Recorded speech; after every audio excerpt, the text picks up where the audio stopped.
Helena Blavatsky, known as HPB to her followers, was one of the most influential and controversial spiritual teachers of the 19th century. Born in Russia in 1831, she would go on to found the Theosophical Society and introduce Western audiences to profound Eastern concepts that had been largely hidden from the public eye. Her revolutionary understanding of karma wasn't just academic. She claimed to have received this knowledge directly from Tibetan masters during her extensive travels through India and Tibet. What made Blavatsky's teachings on karma so revolutionary was her systematic approach to explaining how this cosmic law operates across multiple lifetimes.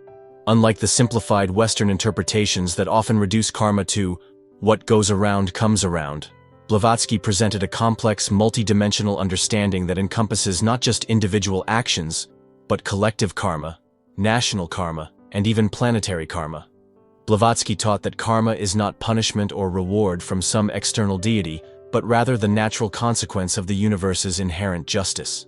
She described it as an impersonal law, as immutable as the law of gravity, that governs the moral universe just as physical laws govern the material world. This perspective was radical for her time, challenging both Christian concepts of divine judgment and materialist views that denied any moral order to the universe. Her magnum opus, The Secret Doctrine, presents karma as one of the fundamental principles underlying all existence. According to Blavatsky, understanding karma is essential not just for personal spiritual development, but for comprehending the very nature of reality itself. She argued that without this understanding, humans remain trapped in cycles of suffering, unaware of the cosmic forces that shape their destinies. The significance of Blavatsky's karma teachings extends far beyond personal philosophy. She presented karma as the key to understanding historical events, social conditions, and even natural disasters. This comprehensive view offers a framework for understanding why certain events occur and how individual and collective actions ripple through time, creating the conditions we experience today. Chapter 2. The Fundamental Nature of Karma. According to Blavatsky, Blavatsky's understanding of karma differs fundamentally from popular misconceptions. She taught that karma is not merely about good and bad deeds receiving appropriate rewards or punishments. Instead, she described karma as the law of ethical causation. Every action, thought, and intention creates a cause that must inevitably produce corresponding effects. This law operates with mathematical precision, though its workings may be invisible to ordinary consciousness. In The Key to Theosophy, Blavatsky explains that karma operates on multiple levels simultaneously. There is individual karma, created by personal actions and thoughts. There is collective karma, shared by groups, nations, and even entire races. And there is cosmic karma, the vast web of causation that connects all existence. These different levels of karma interact in complex ways, creating the conditions each soul experiences in any given lifetime. One of Blavatsky's most important insights was that karma is not just about actions, but about the intentions behind actions. She taught that the ethical quality of an action depends not on its external appearance, but on the motive that drives it. A seemingly good deed performed with selfish motives creates different karmic consequences than the same deed performed with pure altruism. This emphasis on intention makes karma far more subtle and complex than simple moral bookkeeping. Blavatsky also emphasized that karma is not fatalistic.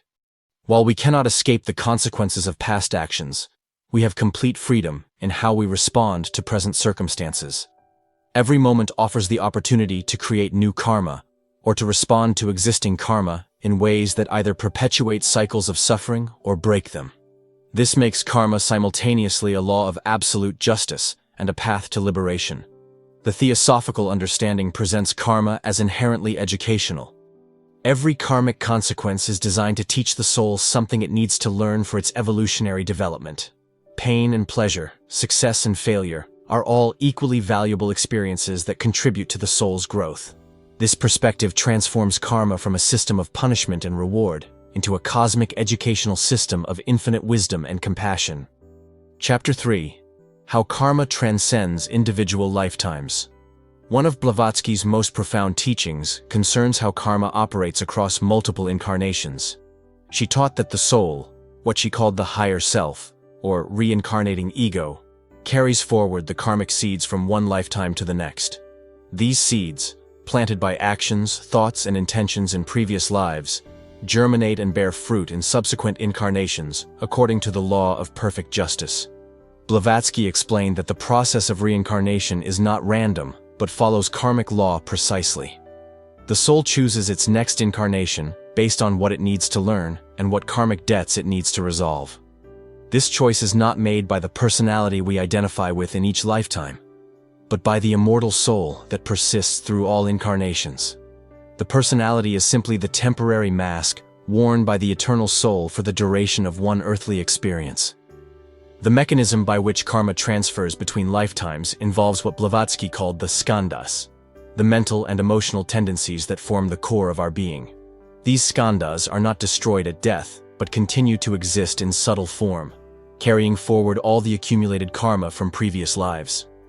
When the soul reincarnates, these skandhas shape the new personality, its talents, its limitations, and its destiny.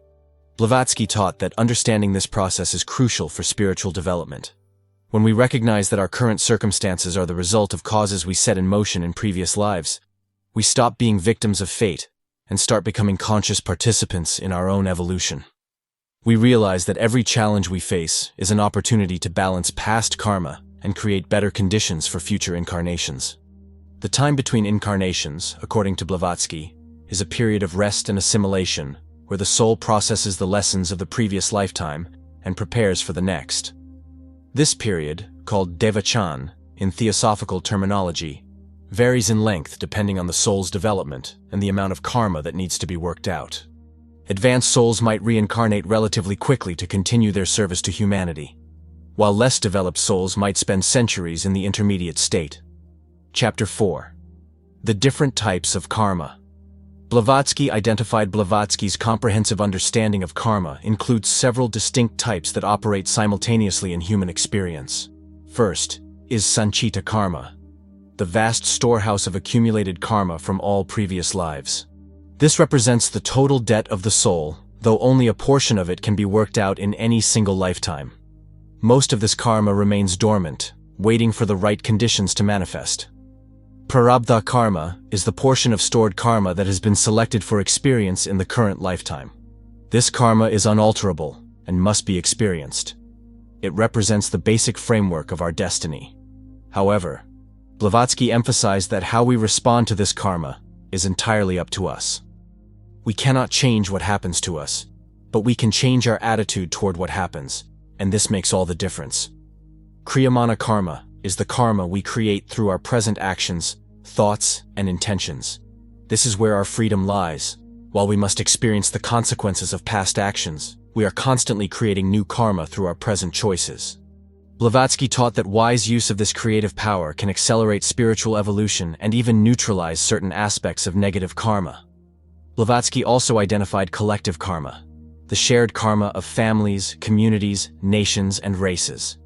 This explains why individuals are born into particular circumstances and why they experience certain collective events. A soul might have excellent individual karma, but still experience difficulties due to negative collective karma, or vice versa. Understanding this principle helps explain apparent injustices in the world.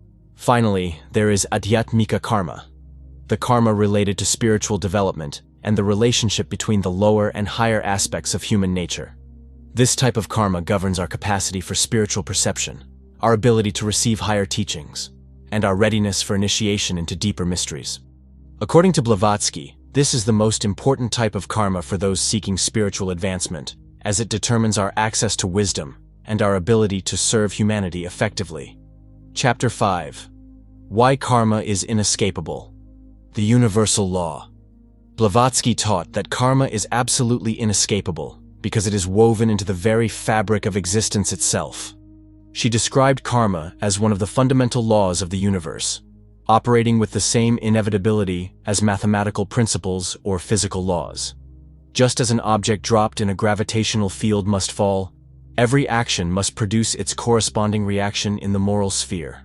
The inescapability of karma stems from what Blavatsky called the universal mind, or cosmic consciousness, the divine intelligence that pervades all existence. This cosmic intelligence records every action, thought, and intention with perfect accuracy. Nothing escapes its notice, and nothing can be hidden from its operation. This record, sometimes called the Akashic Records, forms the basis for karmic retribution. Blavatsky emphasized that karma's inescapability is not a form of cosmic tyranny, but rather a manifestation of perfect justice. In a universe governed by karma, no good deed goes unrewarded, no evil act goes unpunished, and no suffering is meaningless.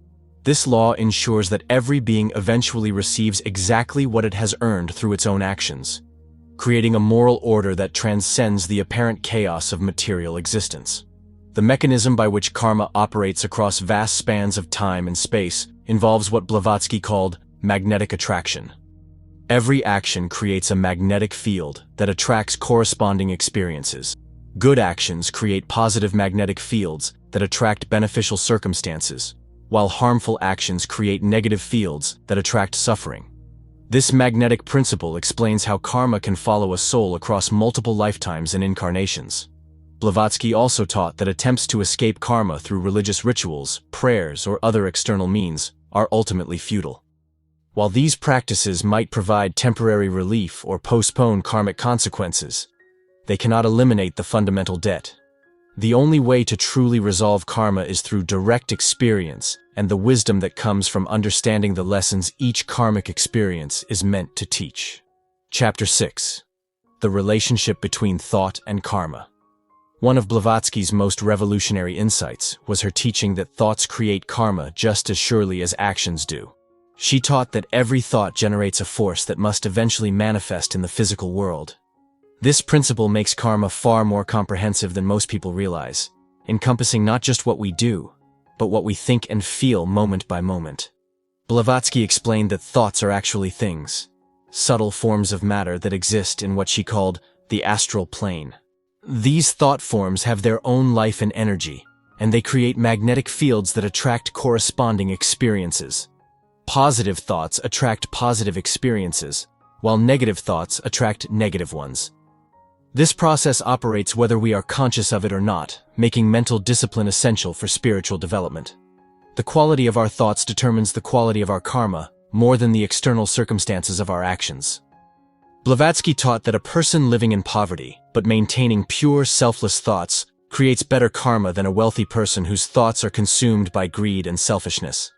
This insight revolutionizes our understanding of success and failure, suggesting that external conditions are far less important than internal states. Blavatsky also emphasized that habitual thought patterns create what she called mental karma, automatic tendencies that shape our perception and response to life. These mental habits can persist across lifetimes, creating patterns of thinking that either support or hinder spiritual development. Breaking negative mental patterns is therefore essential for karmic purification and spiritual advancement.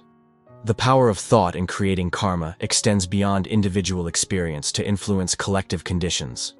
Blavatsky taught that the collective thoughts of humanity create the general conditions of civilization. Wars, peace, prosperity, and suffering all reflect the predominant mental and emotional states of the population. This understanding makes each individual responsible not just for their personal karma, but for their contribution to the collective mental atmosphere that shapes world events. Chapter 7. Karma and Free Will. The Paradox. Explained. One of the most challenging aspects of Blavatsky's karma teachings involves the apparent paradox between karmic determinism and human free will. If we are bound by the consequences of past actions, how can we be truly free? Blavatsky's solution to this paradox is subtle and profound. While we cannot escape the consequences of past actions, we have complete freedom in how we respond to present circumstances. Blavatsky taught that karma determines what happens to us, but not what we do about what happens to us. Every moment presents us with choices about how to respond to our circumstance. These choices are completely free and create new karma that shapes our future experience. In this way, we are simultaneously bound by past karma and free to create new karma through present choices. The key to understanding this paradox lies in recognizing the difference between the eternal soul and the temporary personality. The personality experiences the consequences of past karma and often feels trapped by circumstance. But the soul, which persists through all incarnations, chose these circumstances as opportunities for growth and learning. From the soul's perspective, Even the most difficult karma is freely chosen education. Blavatsky also distinguished between what she called fate and destiny. Fate refers to the unchangeable consequences of past actions, the basic framework of our experience that must be lived. Destiny, however, refers to the potential for spiritual development that exists within any set of circumstances. While fate is determined by past karma, destiny is created by present choices and can be changed at any moment.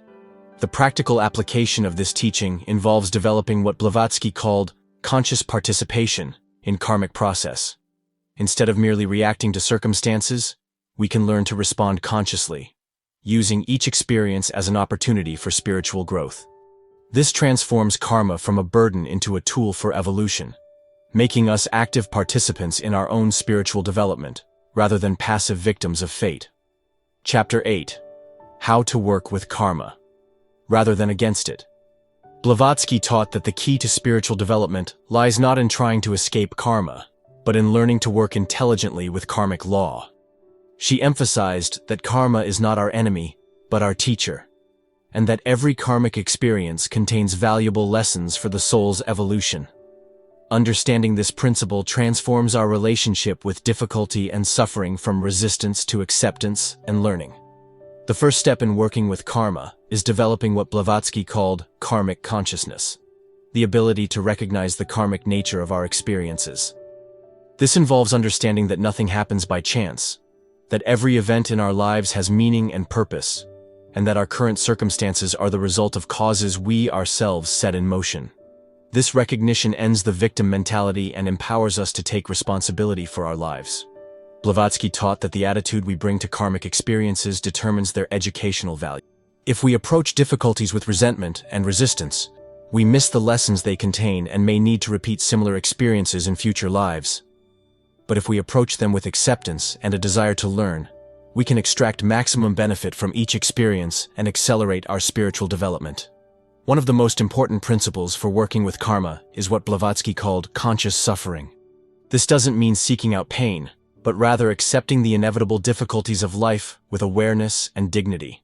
When we suffer consciously, understanding that our pain serves a purpose in our spiritual evolution, we transform the suffering from meaningless agony into meaningful growth. Blavatsky also emphasized the importance of service to others as a way of working positively with karma. When we dedicate our lives to helping others, we create positive karma that accelerates our spiritual development. More importantly, service helps us develop the selflessness that is essential for advanced spiritual attainment. Through service, we learn to think beyond our personal karma and contribute to the collective good of humanity. Chapter 9. The Role of Suffering in Karmic Evolution. Blavatsky's teachings on suffering represent one of her most profound insights into the nature of karma. She taught that suffering is not a punishment for past sins, but rather a necessary part of the soul's education. Just as physical exercise creates strength through stress, spiritual development requires the stress of challenging experiences to develop wisdom, compassion, and strength of character. The educational value of suffering lies in its ability to break down the ego's illusions and false identifications. When we suffer, we are forced to question our assumptions about life, to look beyond surface appearances, and to develop inner resources we never knew we possessed. Blavatsky taught that the soul specifically chooses difficult experiences because they provide opportunities for rapid growth that would be impossible under easier circumstances. Blavatsky distinguished between different types of suffering and their karmic purposes. Physical suffering often relates to past actions that harmed others physically. Emotional suffering typically stems from past emotional cruelty or selfishness. Mental suffering might result from past intellectual pride or misuse of knowledge. Understanding these connections helps us extract maximum learning from each type of difficulty. The key to benefiting from suffering is what Blavatsky called conscious acceptance. This doesn't mean passive resignation, but rather active engagement with our difficulties as opportunities for growth. When we accept our suffering as a necessary part of our spiritual education, we can learn its lessons quickly and move on to higher levels of experience. Blavatsky also taught that suffering serves a collective purpose in human evolution. The suffering of advanced souls, who often take on collective karma, helps to purify the general human condition and advance the spiritual evolution of the race. This explains why some of the most spiritually developed individuals often experience the greatest difficulties. They are serving not just their own evolution, but the evolution of humanity as a whole. Chapter 10. Breaking Negative Karmic Patterns. While karma cannot be escaped, Blavatsky taught that negative karmic patterns can be broken through conscious effort and spiritual development. She emphasized that understanding the law of karma is the first step toward freedom, because it reveals the mechanisms by which we create our own bondage and shows us how to create liberation instead. The most important tool for breaking negative karma is what Blavatsky called right thinking. Since thoughts create karma, changing our mental patterns is essential for changing our karmic trajectory. This involves cultivating positive thoughts, eliminating negative mental habits, and developing the power of concentration and meditation. Through sustained mental discipline, we can stop creating negative karma and begin generating positive karmic forces.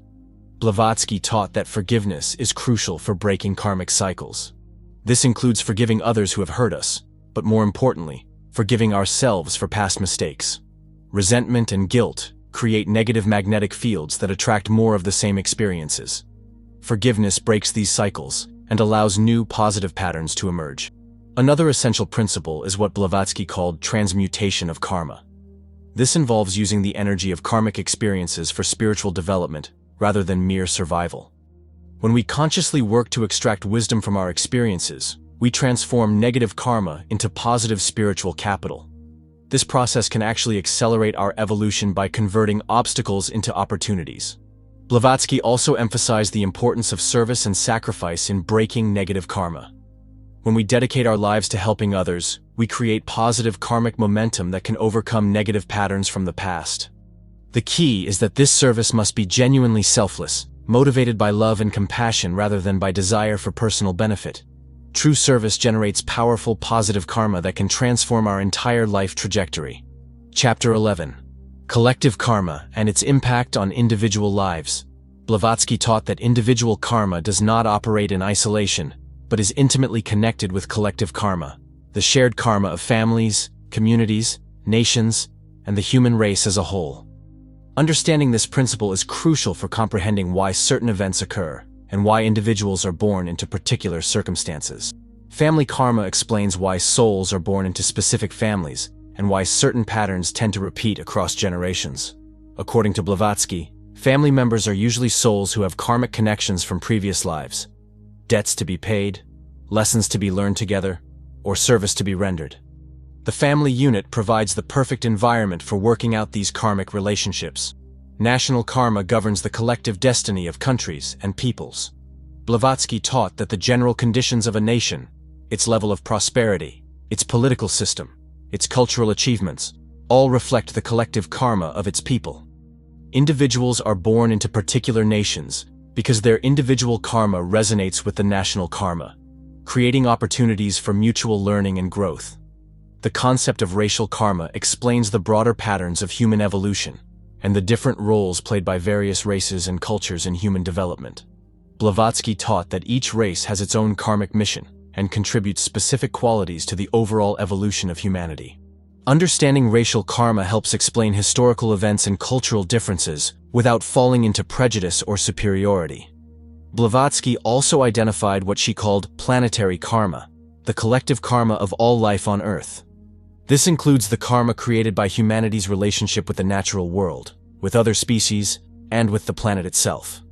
Environmental destruction, climate change, and natural disasters can all be understood as expressions of planetary karma, reflecting humanity's collective treatment of the Earth and its resources. Chapter 12. The Ultimate Purpose of Karma in Human Evolution. Blavatsky taught that karma serves the ultimate purpose of human evolution: the gradual development of consciousness from its present limited state to cosmic consciousness. Every karmic experience, whether pleasant or painful, contributes to this evolutionary process by teaching the soul essential lessons about the nature of existence and its own divine potential. The evolutionary purpose of karma operates through what Blavatsky called the law of cycles. Human consciousness evolves through repeated incarnations, each one adding new experiences and wisdom to the soul's accumulated knowledge.